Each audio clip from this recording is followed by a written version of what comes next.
Alrighty, welcome to the first episode of HyperReal. We have been living in an era of the soundbite. Music culture has become a conveyor belt of 30-second clips and surface level headlines and these trash ass 1 to 10 ratings on songs. And so HyperReal was born from a simple intention. We got to go back to the music. We got to set the right intention. And I thought to myself, who better to set the intention with than Vaboh? He is one of my favorite artists that most people don't even realize. He's mastered the art of the shadow, which is why there is no video today. His music doesn't just play, it haunts through a blend of ethereal textures. He's had millions of streams. He has fans all over the world, and he's one of my favorite artists. And we're going to start today with Vaboh. Vaboh, how are you today? Feeling great. Appreciate the absolutely sensational intro. Bro, I gotta say, like 2020, you helped me through a rut because I was going through it and I rediscovered your music, and I feel like many people, I went deep, and going deep with your music, man, it can just hit like you just want to run through a wall. I don't know. Do people reach out and tell you that your music has hit them, in a different way?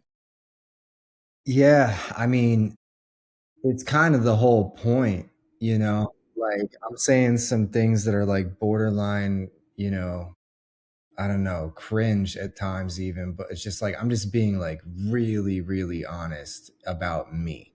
Like Mm, just I don't have any songwriters. Like what you're hearing is me in a room writing my thoughts and just recording it regardless of how well I think the song is going to perform. But yeah, mm. so I hope that just through listening and maybe relating at least to pieces of it, that, it would have some effect and help somebody. So I'm just glad anyone, listens to it. Damn, bro. Well, today specifically, I broke down your song on High Note. Listen If You Hate Someone came out in 2018, but in 2020, it helped me through a breakup personally. And I just got to say, as I was going back through it and breaking down the lyrics, I couldn't help but just kind of remember reliving some of those moments. So, I was hoping to just kind of dive in with you, kind of tell you some of my notes, see if it brings some things back, helps you remember some other songs you wrote, and we can just kind of chop it up and then allow the people to be able to go back through and listen to it with fresh ears. How does that sound to you? Sounds great. I can't even tell you that I remember the lyrics. So we're gonna go on Genius and just look up. Well, the so just to start it off, I just like the way that the sound comes in to me is just different. Like it's super like it's super rock. So obviously your music is more of what they describe as like a sad boy, if I'm right, correct?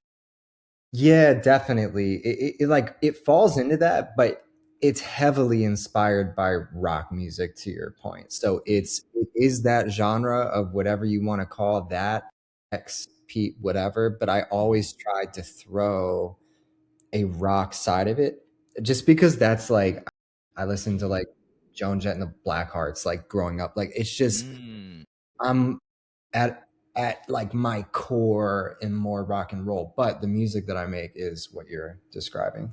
yeah.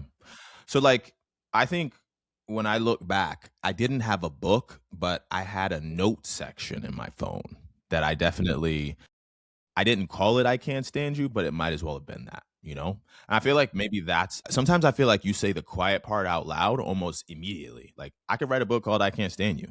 You ain't even worth the time to. Well, Like that's the point because, dude, so many people, including myself, I mean, we use like our notes app and like, yeah, okay, it's not a book, but it's like, you know, we express ourselves through it. And I don't know, for me, I keep so many thoughts in my notes app. And yeah, I mean, it literally came from that. So it's kind of interesting that that's how you I interpret was it. writing, like literally on a day to day, you have these memories. And you know what's really funny is like, I feel like half of what makes it so that you can't stand someone is that you're thinking about how much you care about them in some ways, but then you just can't stand the fact that you care for them because of this list of Mhm. things. And you almost have to like remind yourself of that because you'll get pulled back into what you loved. And that's where I think saying I can't stand you is actually deeper than just like if you just don't like someone, you don't say to yourself, I can't stand you. You just like, I don't like you.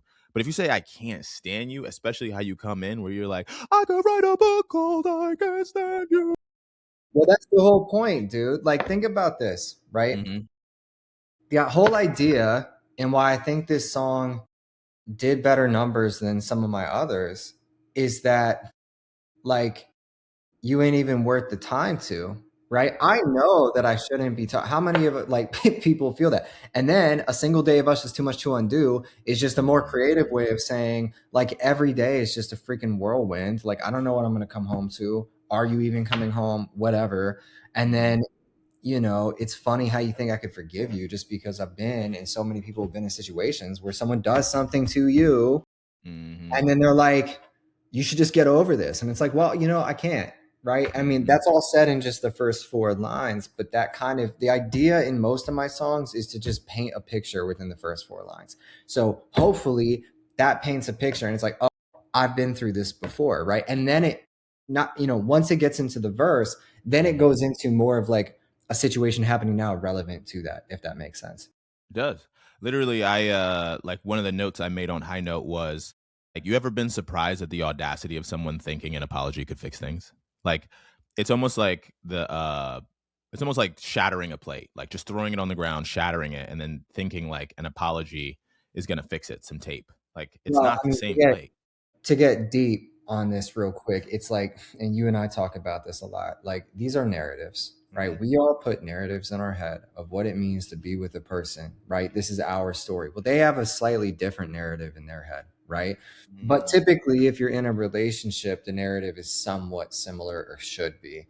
When somebody does something that's messed up, like then it changes the narrative completely. It completely shatters the construct you've built in your mind with said people, right? So yeah, like said lightly, an apology won't fix things, but it's like you're actually dealing with like an entire construct being broken, not just like hurt feelings. Yeah, I feel that. And then, you know what? One of the things I highlighted, and I'll just read this out loud because I put this on High Note. When the song finishes that hook, and then we roll into the let me see, hold on, I'm gonna say the right bar. Just All in my you do is hit my phone. That joint, like when you start singing that way, it comes in so rock hard. Like that first part is just like it's like yelling. It's like, yo, I just can't believe this.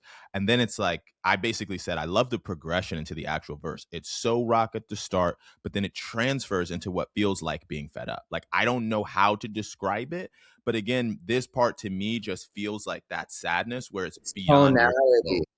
It's literally tonality. So when you're an artist, and if you're an artist listening, maybe you already do this, but like your emotion coming through your vocal delivery is 50% of the equation, if not more, right? So what you're hearing in my voice, and I tried to do this, was to sound fed up. And it's why I end that on the fourth line of that say, bitch, I've heard it all before. It's kind of like a dismissive line in the first place. Like it's like poetry, poetry, poetry, and then some line you would just like say to someone like, bitch, I've heard it all before. Because it's kind of like dismissing Yeah. the whole thing, right? It's like, but that's intentional Mm-hmm. in my later songwriting, which this is actually an early songwriting, but in my later songwriting, like that's on purpose. But it's cool that Yeah. you heard that. Yeah. Yeah, that switch to me, like I think one thing I think about music, and I really learned this more as I was trying to listen to Bad Bunny, is like when you listen to Bad Bunny as someone who speaks English and isn't a Spanish speaker, and you're trying to understand the translation doesn't actually make any sense, and you almost have to understand culturally what's trying to be described. With your music, especially on this one, I would jump ahead just to say this: the second verse, when I was rereading it as I was listening to it, I realized I don't really know what I'm saying, but I felt it. And like it's wild because as I've sang the lyrics hard, like Yeah. just in the Well, whip just for driving. the listeners, let me just say this, right? Verse 2 is maybe one time tonight won't hurt a thing. My fucking mind is circling around bottles of champagne, bubbling away my pain. I'll spend a couple grand at the club because of you. I'm trying to make up lost time. Girl, my mind's confused. Late at night, you'll want me for a few, but I'm done giving my time to you, right? That whole thing is just a step forward, step back, step forward, step back consciously. Mm, I know I shouldn't be here or talking to you. I'm also lonely as hell. so I'm going to. I Mm, shouldn't.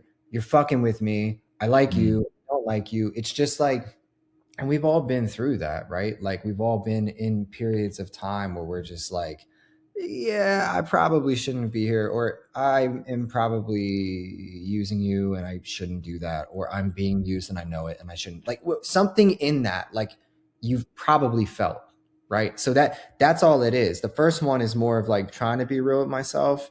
Here's the situation. The second verse is just like, okay, sorry, here's reality. Like mm. I'm at the clubs when I shouldn't be. I'm spending money on girls that I shouldn't. I'm still just thinking about you. This shit sucks. And yeah, it's kind of like simp-esque, but it's Mhm. just it's just like the truth. Like, I don't Yeah. know. I wrote it, you know. I think like that's the hardest part if a relationship doesn't work out that you wanted to work out is literally dealing with the fact that you have to now work through the paradox of something was very real, but now you know it's not real. Or like over time you started to realize like kind of what you're saying earlier, like I've heard this over and over and over again. You've apologized. I'm not doing this anymore. And now you're kind of stuck between the two because as you feel emotions or as you do certain things, the good feelings come back because that is what you felt for long enough that you stayed in it. So now you're trying to just drown the general emotion. Because I remember I read recently that our emotions are what actually tag our memories. So, like our emotion that we feel in different scenarios, whether that's like getting in the car, hearing a song, going to a place, if you go back into any of those spaces where things are, the emotion comes back automatically. You can't actually control it. So, really, the only way to overcome it is almost to go out of the box and do sort of what you're describing, where you're like, I'm just trying to, for a lack of better words, escape the emotion. You know what I'm saying? Does that sound right to you?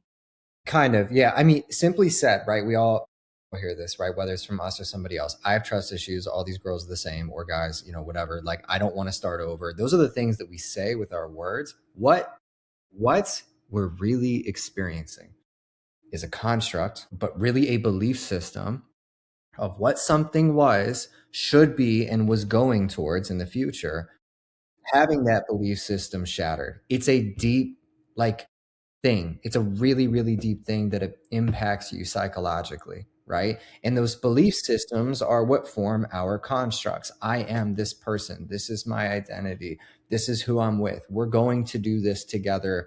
We fight sometimes, but like we would never betray each other.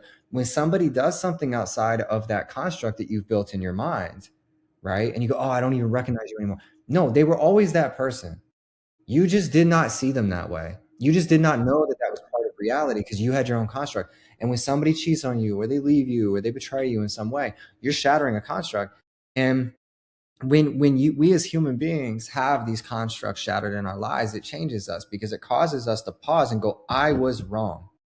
We're really bad at admitting that we're wrong, right? As human beings, we by default typically will try and place the blame on other people, places, or things, right? And when we eventually get to the point where you own the result of what happened, that's when you can heal as a human being.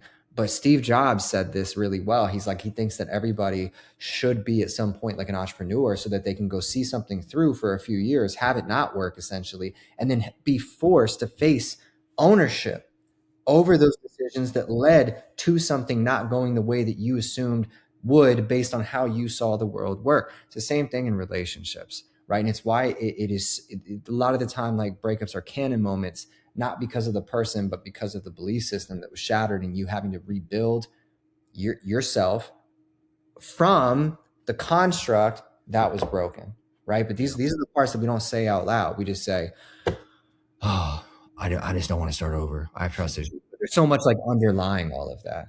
100%. It's like a whole. It's like an iceberg. The words are just like the tip of it. Everything else is underneath the water.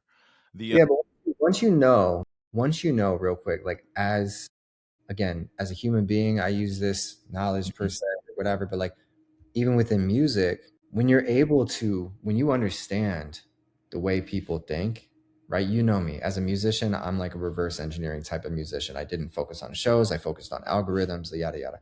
Same thing in songwriting though, right? Like as a songwriter, you can give yourself a really competitive edge if you just fundamentally go, okay, what's reality here? Now, right around that, okay, well, probably 90% of anyone listening is going to be able to relate to some capacity, right? This is what songwriters do. There's a lot of different there's a few different ways that you can go about telling a story. And I think a lot of people opt to try to go super deep and maybe vague or through metaphors and things, but you've always been one to just say it all the way down to the song title. Like when I look at Mistakes Before You Go On, Listen If You Hate Someone, I'm Sick of Trying, Cry Yourself to Sleep.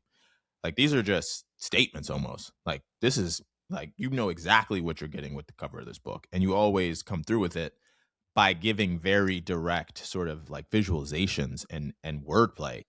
Has that always been is that how you communicate in real life, or is that just like how you get it out in music? Yeah, I'm like obnoxiously blunt as a human being. However, I do intentionally make like emotional to object correlations and not, metaphor strict correlate like lines in songs, right? Because metaphors are sick, and if you're Drake, you can pull it off. And but if you use metaphors, they've got to be really clear. It's actually really hard to do that in a creative way, right? Mhm. In songwriting, you do want to paint pictures, right? So you can do that through, like, I'm sick of trying, right? What is it? Lines of cocaine lately, love roller coaster. Mhm. It's kind of like artistic poetry esque, whatever. But I'm not using metaphors because metaphors just cause parts of the story to go over people's head unless you're just like great songwriter. And I'm really not that crazy of a songwriter. I just like have the ability to sit down and like just get through a song, right? But yes, Yeah. TLDR. Do you think when it comes to maybe speaking to heartbreak and kind of giving such a different concept that it helps you kind of get through different parts of your life? Do you ever go back and listen to your music? What's the vibes for you? Oh, depends on the song. Not really. I used to more than I do now. No, it's a great question. No, I mean, easy answer is no. I don't go back and listen to my own music. It does bring me to a place that I don't like because I'm no longer in the same space. I have new things that I'm going through, right? So some of the more recent music that I've made, yes, I go back and I listen to that. But I'm just not the type of person who likes to go back in time. And when I listen to me singing a song about a real thing that I went through, it brings me back, Mhm. and better or worse. And oftentimes, because of what I'm singing about, it's worse. So I just don't really like to think about it. And it's not even like I'm feeling this because there's some girl out there I'm not over, whatever. It's just like that was just a time of my life. I'm a very future focused person. So no, but it's not wrong if you do, if you're a Yeah. musician. I mean, I think that's what I was even saying before about the concept of emotions are memories. And so, once you go through something, it just all of a sudden just like hits back again. And I made music for a little bit, and I think back to when I hear a song, even if it's not my song, there are so many memories that flood with that song. You know, I actually think that's one of the things that cracks me up about girl like when I hear one of the things I always hear with female lyrics over male lyrics, it'll be like the ones where it's like I did all those things with him before you, so you'll always kind of be second or whatever. And I think for most dudes, it's like I just like doing the same thing over, and it's also helpful to experience the thing in a new way so I can push those emotions out. I wonder if we like do that like without even thinking about it. Because now that I think back on it, I've always then reintroduced those same things to the next person. And that actually probably helps me get over what happened even faster. Well, you're rewriting history in your brain Mhm. is what you're doing. I mean, part of the reason that people like to bring a new significant other to a place that mattered to them with the previous one is because now that memory is tainted, but the actual like some aspects of that memory they want to hold on to. And so by introducing something positive, right, it's almost like a replacement thing, right? You don't want to bring someone you care about to a place you don't care about. But if there's a place you do care about that maybe you were introduced to by an ex or you brought an ex there, whatever, and now that memory's kind of soured or what have you, people do that with a lot more than just places. They do that with behaviors, they do that with words, right? It's a comfort thing. Like if you had a certain name that you called an ex that you cared about and you did it long enough, that word became like a comfort word to your brain. And so by you calling somebody else that and having them respond positively to it, it's actually selfishly healing for you, right? Mm, mhm, It's a mhm. psychological thing. Yeah. Man, that's crazy. I'd never even thought of that. it's a true rewrite. Like you're deleting the files out and then literally writing the files over, or maybe maybe you're not able to delete them out. Maybe it's just a true overwrite because now you've written a whole new like title, and then the computer is asking you, hey, do you want to overwrite this with this new stuff? And then it's kind of hard to It's get just back to it. it's just dopamine association. That's all it is. Like you are Mm, now feeling a negative feeling with a memory that used to bring you dopamine, right? And so your brain is always seeking for dopamine. So if this memory that used to service you and it no longer does, you're going to subconsciously take action for it to service you again. But again, this is like that scales way beyond just memories. Like we as human beings operate off that. man, if you could change one bar and listen if you hate someone, do you know which one you would change? Just curse less. I'm serious. 'Cause as I've gotten older, I actually see cursing as a cop out in music because it's very, very easy to have enough syllables when you use filler. And filler does not have to be a curse word, it could be something else. But as an artist, I've really learned to appreciate musicians that don't have filler. Now, there's a time and a place artistically to do it. I just did it for filler because I was lazy and I'm just like, oh, it doesn't have enough syllables, add this, whatever. So that's something that I see as a cop out. And you know me well enough. I'm really brutal with myself in Mm. regards to quality of something. Mhm. And to me, it reduces the quality of it. Mhm.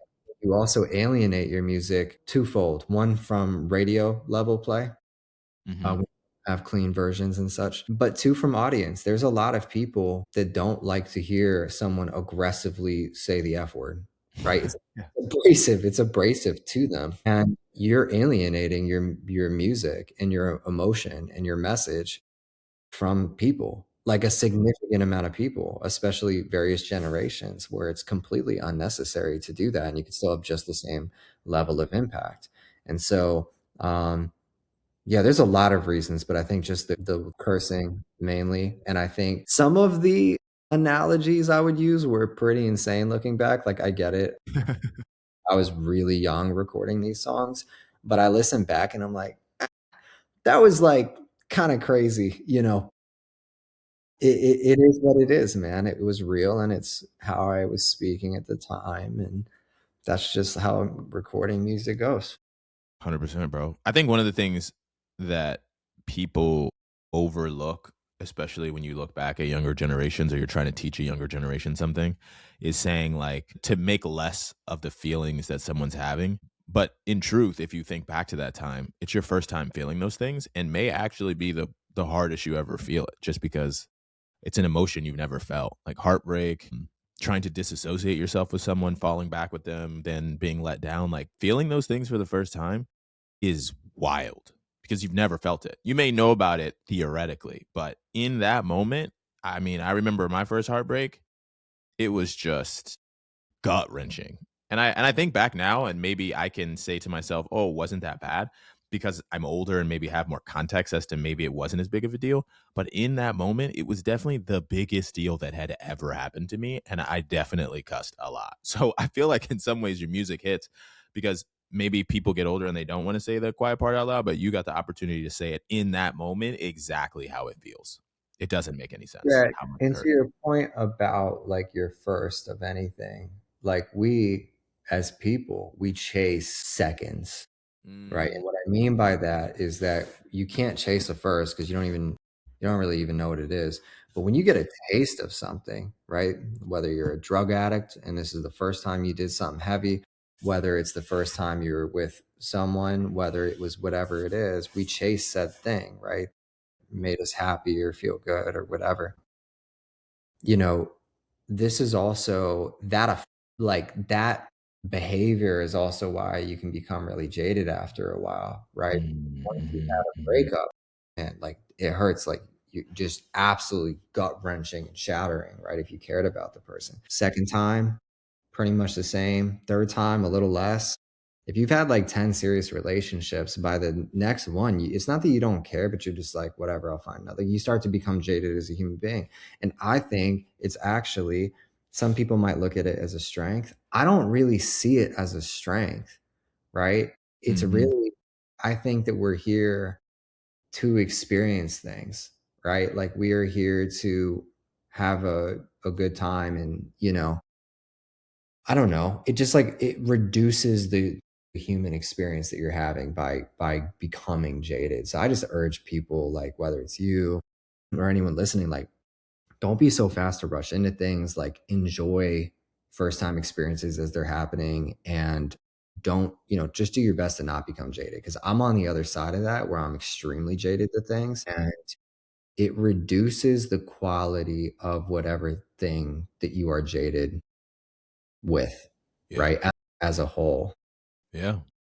That Drake song is called Jaded for a reason. I feel like to take a step back, the I'm now thinking about it, and it's like you really can only feel a high as the low that you've also experienced in some ways. Because if you don't even have a barometer, if you're just like stuck at a high forever, that actually starts to become your balance.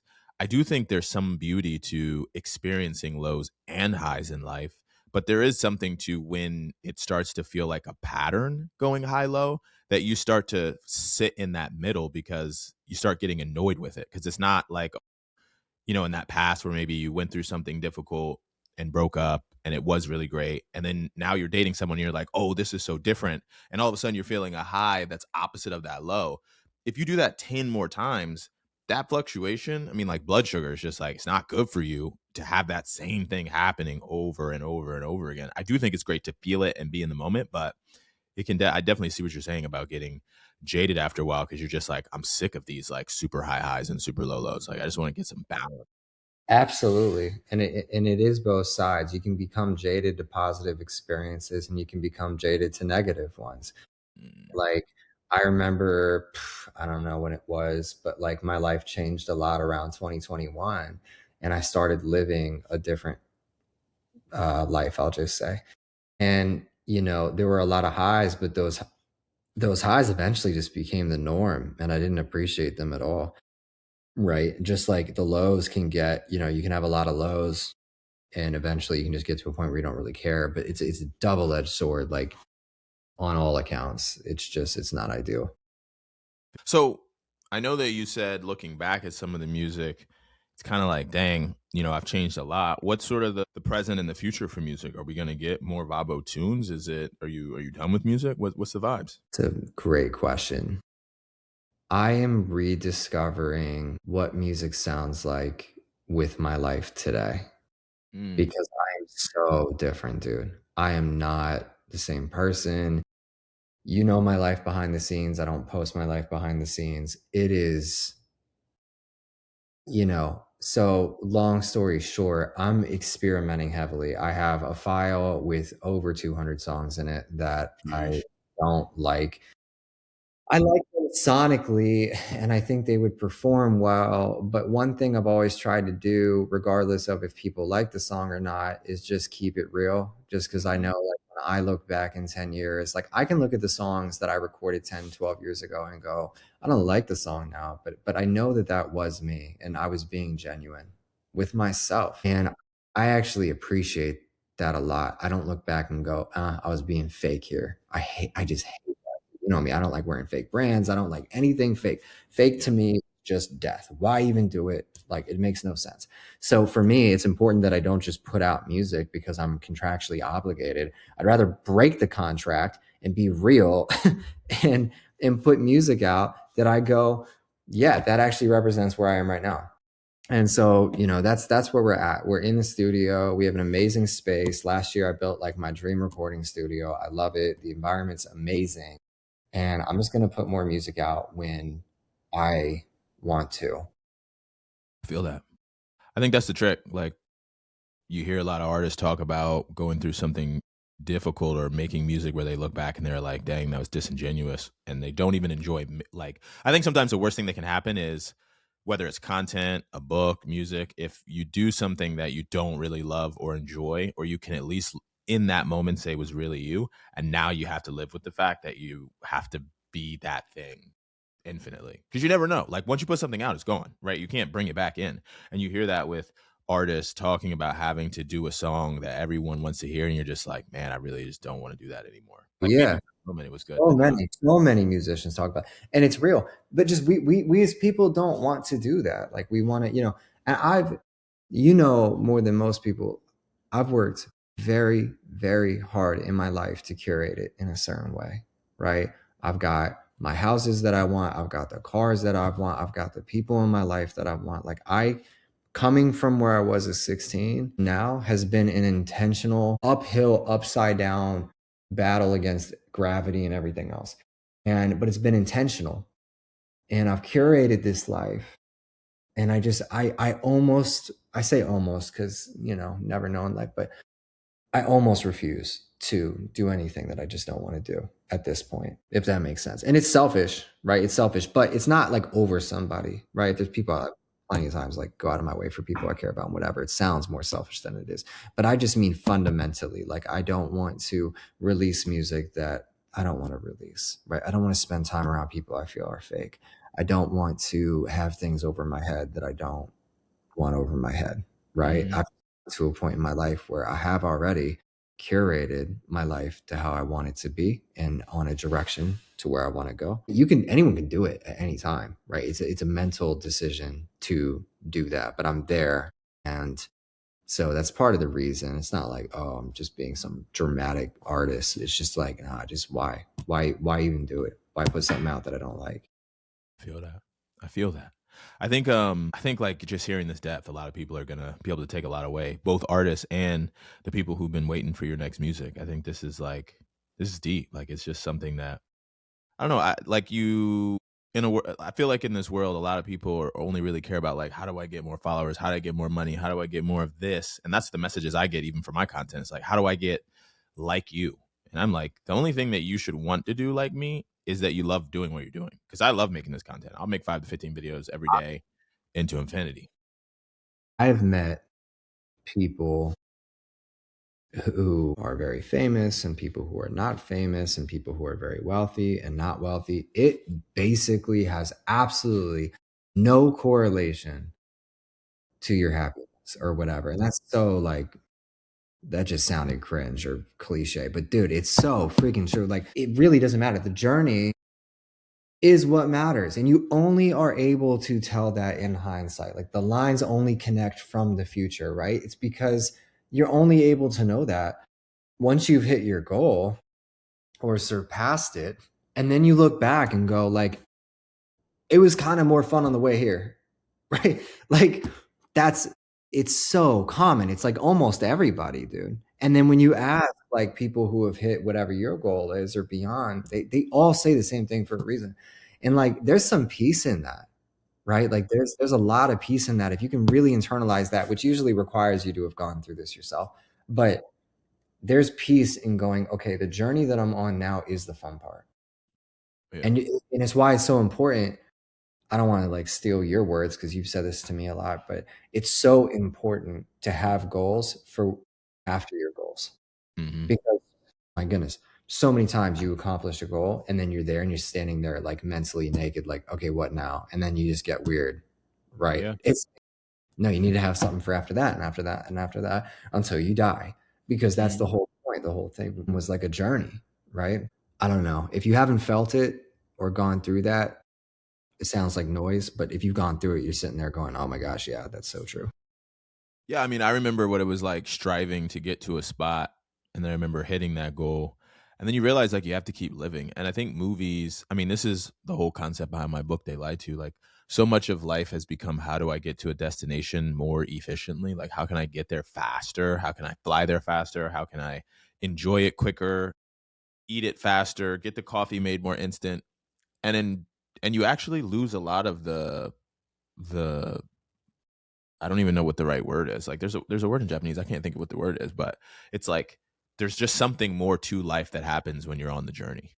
Yeah, and just for the listeners to make this more fun, I mean, there are specific things that most of us immediately jump to, right? You jump to like a significant other, you jump to money, you jump to things, right? Like that Mhm, is mhm, mhm.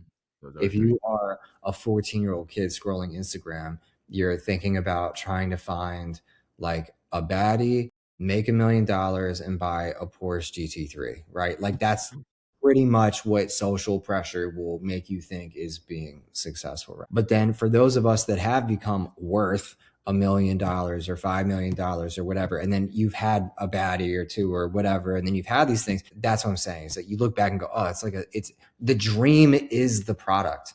It's not having those things is not the product, right?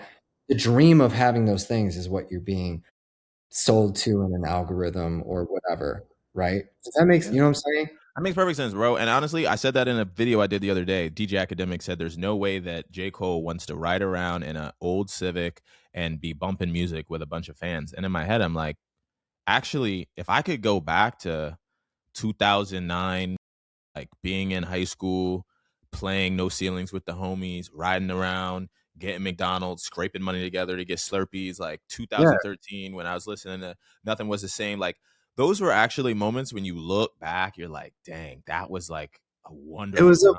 vibe, dude. I have a 911. It's not that cool, right? Like I'm telling you, like it's this is not like it's not a big deal. Like those are the sick times, right? Those are fun. And you have different level of ones once you do whatever it is that you set out to do. But yes, like you look back at those times and you go, man, probably couldn't pull as many girls as I could pull now, but that was a way better time in my life in other aspects, right? Like the lack of knowing of where you're gonna go and the possibility of where you're gonna go. And I think like as human beings, it's so important to like keep that unknown in your future Mm, present always. Like what do they say? Like people who retire like on average die within like a pretty short period of time. Like that's yeah. like a it's because you wake up, you don't have shit going on anymore. And your brain needs something to work towards, right? As a human, you'll be depressed without that. 100%. Older people who have kids that are growing up, a lot you hear this a lot. Like they are envious of people who have little kids, even though when they had little kids, they were all stressed out about the little kid because they had something to wake up to. They had a purpose, right? Even if they were feeling down, they had a reason to get up and go do said thing, and they were ultimately happier because of it. We are that way as people from babies to death, right? Yeah, for sure. You know, so it's just important to be conscious of it. 100%, bro. There's life in the friction. That friction is actually what creates life. Like it creates fire, you know? Yeah, it feels it. Man, that's fire. I just want to take a step back. Now that I have had this conversation with you, I feel like I have a whole nother context for I Can't Stand You. So I'm gonna add some more lyric or breakdowns on there. Also, would love for you to come in, add some little context there so that the people can re-listen with fresh ears. And then we'll put this up everywhere so that the people can hear from you for the first time in a while. I feel like it's been a bit since you've spoken to the people. Yeah, I've never spoken to the people. That's true. Thank you for this gift, man. It's like genuinely means the world. Yeah, man, and I think that this is cool. I think what you're doing is cool. I think that people, I know you're kind of new to social media, but you're hitting massive numbers, dude. Like, what are you getting? Like 20, 30 million engagements a month?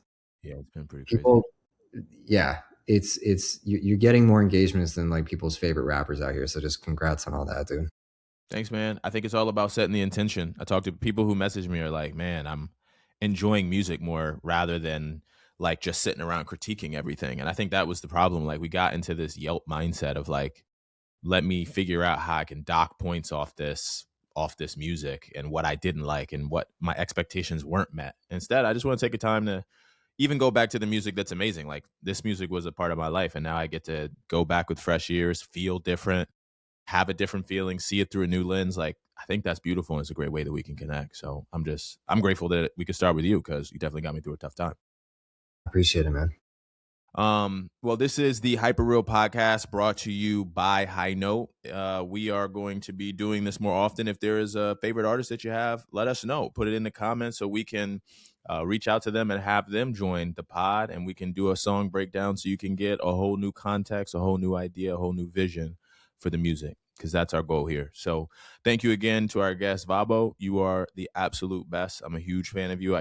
I hope that we get some of that authentic music in the future, but even if we don't, we're grateful for everything that you've done today I just want to give you your flowers. You are absolutely amazing. Les, appreciate you, man. Have a good one.